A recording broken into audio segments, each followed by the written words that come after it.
Y hoy, martes santo, nos trasladamos a Cabezo de Torres para hablar con el restaurador Pablo Corbalán. Bueno, y aquí nos encontramos con Pablo, que nos va a hablar un poco sobre ti. Yo soy Pablo Corbalán, escultor y restaurador. Lo que más estoy trabajando es el tema de la imaginería religiosa. Estoy haciendo obra propia, pero casi todo lo que llevo a cabo son restauraciones o intervenciones de imágenes que tienen escaso valor artístico. Ven conveniente muchos clientes que enriquecerla o hacer que esa imagen sea un poco única. ¿Cuándo empezaste?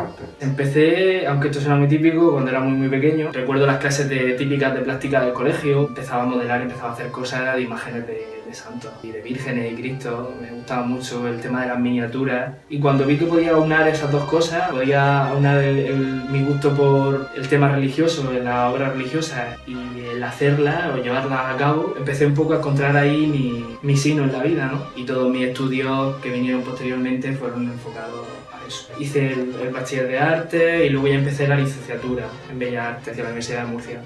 Me dieron una sémica en la Universidad de Sevilla y allí pude desarrollar y empaparme en todo el tema de la imaginería, tanto en la producción como en lo que hay allí y en su contexto histórico y en las imágenes que procesionan en varias cofradías, que hay en iglesias. Entrar en contacto con escultores como Darío Fernández, Fernando Aguado, Miñarro. Después de ese año tuve otra sémica a Madrid, pude ver un poco, además de lo más típico, que es el Museo del Prado, a lo más nuevo, a lo último, a escultores de vanguardia, a ferias como Arco, siendo consciente de que el arte no solo gira en torno a una cosa, gira en torno a varias. Empecé el grado en diseño de moda y estudié también sastrería. También quería saber sobre el tema textil. ¿Dónde realizas el trabajo? El trabajo actualmente lo realizo en mi estudio taller, lo tengo en el Cabezo de Torres.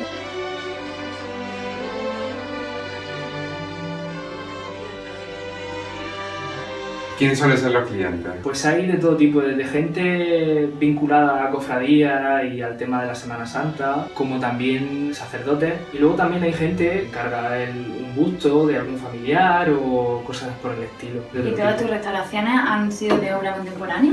También he tenido obra antigua. Me ha llegado alguna imagen de Salcillo, bueno, escuela de Salcillo más bien. Tuve una Inmaculada, que está en Cartagena. La tenía muy descuidada, una imagen en la que no habían recaído, y cuando me dijeron, oye, queremos restaurar esto, yo empecé a descubrir de dónde procedía aquello y resulta que la imagen tenía más valor del que parecía en principio. Y luego también he tenido otra obra de Escuela de Salcillo que ha sido un San Antonio, de un gusto muy murciano, o sea, muy metido en esa escuela de Salcillo. En principio no parecía una obra de valor, o sea, se había desvirtuado la obra por temas de intervenciones poco acertadas, ponerle un barniz de muebles, incluso hasta aceite de freír, y que perjudicaba mucho a la obra, hasta el punto de hacer que una obra que tenga cierto valor, como en este caso dos obras de Escuela de Salcillo, no lo pareciesen. Qué difícil enfrentarse a obras que tienen, en este caso obras religiosas que tienen gran devoción. Sí, y quizá eso es una de las cosas más difíciles. La gente crea un vínculo afectivo con estas cosas que yo siempre he mantenido, porque claro, tú restauras una imagen y cuando la llevas,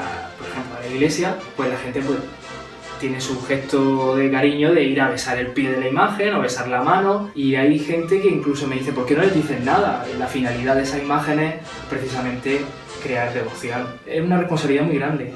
Que te traigan una imagen y decir, restáurala, tienes que buscar ese punto intermedio de no desvirtuar el aspecto de esa imagen en ese momento, por miedo a que la gente no pierda ese vínculo con la imagen y te puedan acusar a ti de ello.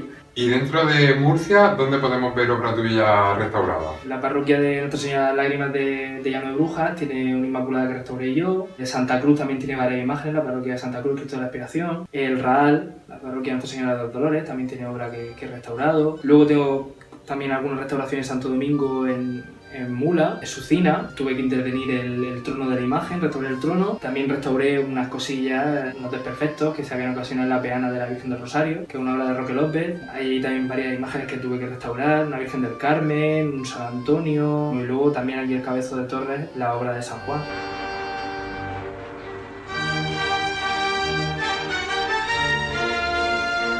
Ahora nos encontramos ante el San Juan de Carrión Valverde, que recientemente ha restaurado Pablo.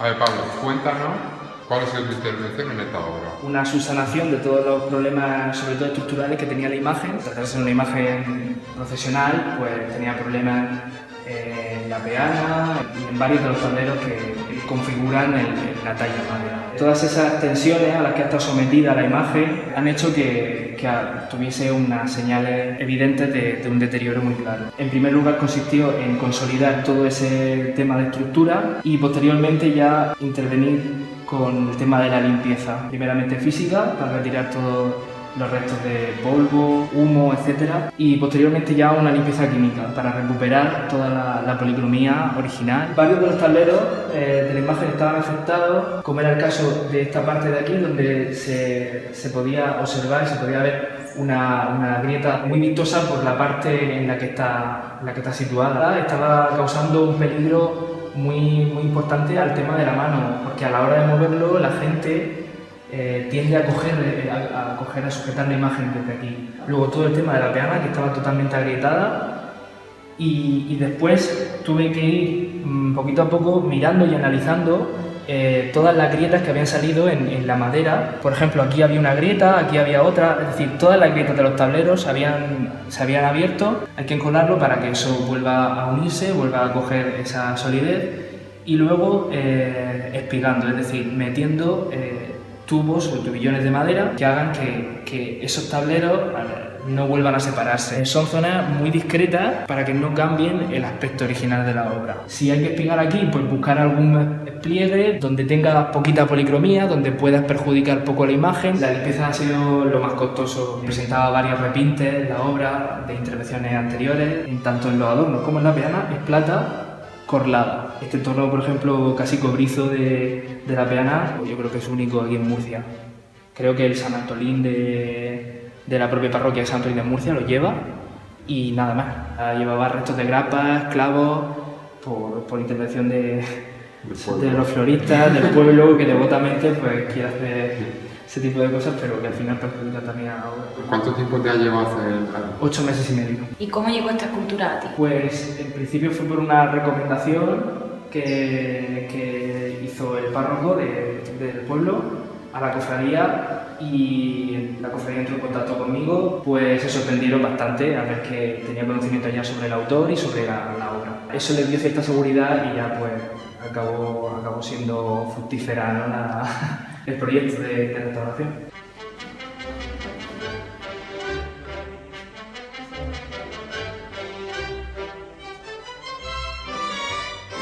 ¿Podría hablar sobre esos inicios como artista autónomo? Lo que podemos ver son varios bocetos o pequeñas obras con motivo de estudio, simplemente, imágenes sobre todo religiosas. Por ejemplo, la Verónica, que la hice con 13 años, o el Calvario, que también quizá tendría muy poquitos años, a lo mejor 17 o así. Y en el caso de Verónica, pues se puede ver muy claramente la influencia del tema murciano, ¿no? De la escuela de Saltillo. En ese momento fue cuando un poco empecé a perfeccionar la técnica. Al principio pues yo empecé con todo el tema de los acrílicos. Hubo una etapa en la que empecé pues, alrededor de los 16 años a investigar sobre el óleo y a trabajar con el óleo. Una buena policromía puede salvar una obra muy mala, y te das cuenta de cómo hay que conjugar dentro de una misma obra el tema de la propia hechura en la madera o en el barro a la policromía, como dos técnicas que tienes que conjugar en la misma obra. Bueno, Pablo, y aquí vemos una imagen completamente terminada, una imagen de la Virgen de la Encarnación. ¿Esto a qué se debe? Porque siempre todo el mundo me preguntaba, oye, ¿y no tienes ninguna obra así que podamos ver, algo que esté más definido? Lo propuse a mi familia, dije, oye, ¿por qué no llevamos a cabo este proyecto que además siempre habíamos tenido en mente desde niños?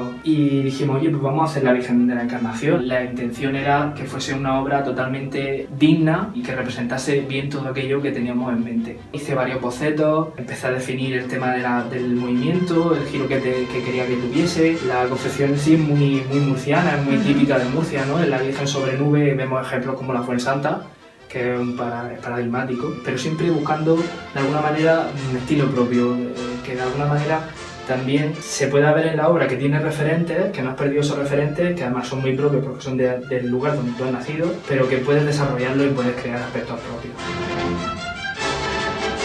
Bueno, y para concluir, dar las gracias a Pablo Corbalán por abrirnos las puertas de su casa y su taller y mostrarnos toda su obra, tanto de restauración como su propia obra. Así que nos vemos la semana que viene.